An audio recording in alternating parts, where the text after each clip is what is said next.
جس میں حضرت محمد الرسول اللہ صلی اللہ علیہ وسلم جب مکے سے ستائے گئے، انہیں دکھ پہنچایا گیا، تو انہوں نے مکے کو چھوڑ کر مدینے کا سفر کیا، ہجرت کیا اور جا کے وہاں سکھ کا اور چین کا سانس لیا اور انہیں خوشی میسر آئی۔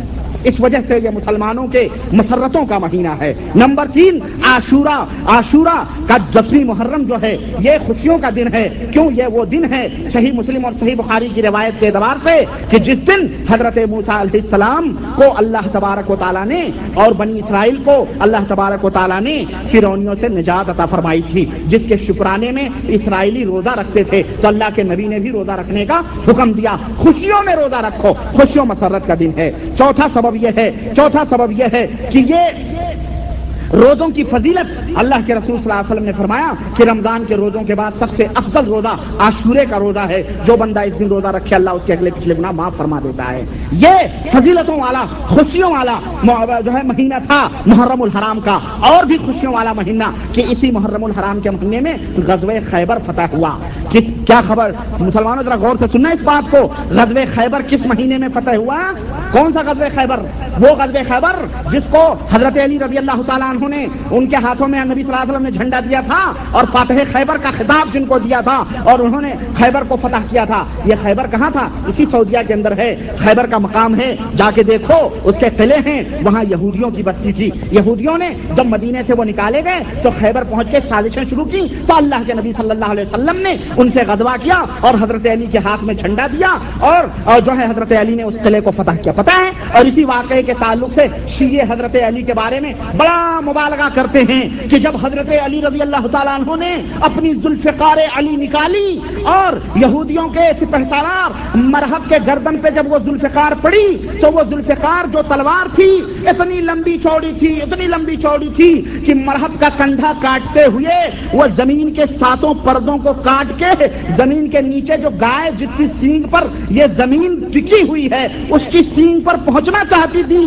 وہ تلوار، کہ اللہ تعالیٰ نے کہا جبریل، کہنے لگے ہاں الہ العالمین، کہا جاؤ علی کی تلوار پکڑ لو ورنہ وہ سینگ کٹ جائے گی، زمین دھنس جائے گی۔ حضرت علی دوڑے آئے اور انہوں نے علی کی تلوار پکڑی جس سے ان کا بھی پر کٹ گیا تھا۔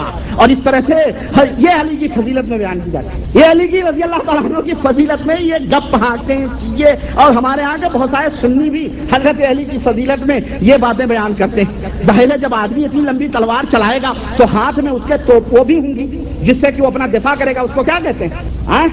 ڈھال، اس کے ہاتھوں میں ڈھال بھی ہوگی۔ اور سوال یہ، ایک ہاتھ میں ڈھال ایک ہاتھ میں تلوار اگر اتنی لمبی تو تلوار ڈھال کیسے چلے گی تلوار کے بیچ میں؟ سوچنے کی بات۔ لیکن کہتے ہیں جھوٹ بولنے والوں کے پاس عقل نہیں ہوتی، گپ چھوڑتے ہیں۔ تو یہ گپ ہانکی گئی کہ وہ سینگ ابھی کٹنے والی ہے، جاگے پکڑ۔ وہی غزوہ خیبر ہے جو کس مہینے میں فتح ہوا؟ وہی غزوہ خیبر محرم الحرام کے مہینے میں فتح ہوا۔ یہودیوں کا سپہ سالار مرحب محرم الحرام کے اسی مہینے میں جہنم واصل ہوا، جہنم رسید ہوا، اس کو قتل کیا گیا۔ یہودیوں کو غم کس مہینے میں ہوا؟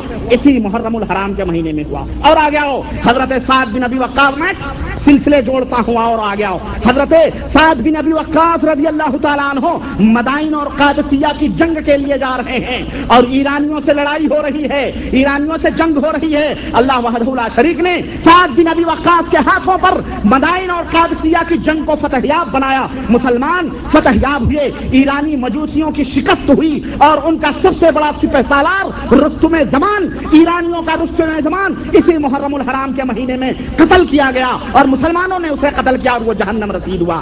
اب ایک طرف ایرانی مجوسیوں کی سازش جو ان کا سپہ سالار مارا گیا، ان کے غم کا مہینہ، دوسری طرف ان یہودیوں کے غم کا مہینہ۔ انہوں نے سوچا ہم ہی کیوں غم منائیں، سنیوں کو بھی اس کے پیچھے لگا دو۔ انہوں نے کہا چلو غم حسین کے پیچھے، اور تاریخ تبدیل کی گئی۔ تاریخ کو 400 سال کے بعد چینج کیا گیا اور غم حسین کا لیبل لگا کے حسین ابن علی کو اسی محرم کے اندر مروایا گیا۔ 22 دن کے اندر مکے سے تاریخ کو کھینچ کر کے 22 دن کے اندر مکے سے کوفہ پہنچایا گیا اور حضرت حسین کی شہادت کی یاد لے کر کے یہ یہودی ایجنٹوں نے، ان ایرانی مجوسیوں نے، انہوں نے غم حسین کی یاد لے کر کے مرحب اور رستم زماں کا ماتم کرنا شروع کیا اور مسلمانوں کو کہا ہم بھی رستم زماں اور جو ہے مرحب کے ماتم میں ہیں، ہم ان کی ماتم کر رہے ہیں، تم غم حسین کی ماتم کرو، حسین کے تعزیے نکالو، حسین کے غم میں اپنے چھاتیوں کو پیٹو، آؤ اور ہمارے ساتھ اس غم کے مہینے میں شریک ہو۔ تو جو مہینہ مسلمانوں کا خوشی و مسرت کا مہینہ تھا،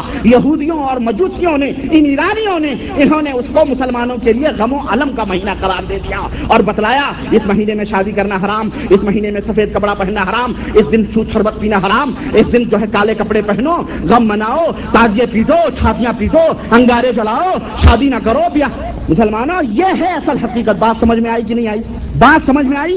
اتنی بات سمجھ لینے کے بعد اپنی بات میں ختم کرتا ہوں، اور انشاءاللہ یزید کون ہے اس کی حقیقت اب میں آگے بیان کرنے کی کوشش کروں گا۔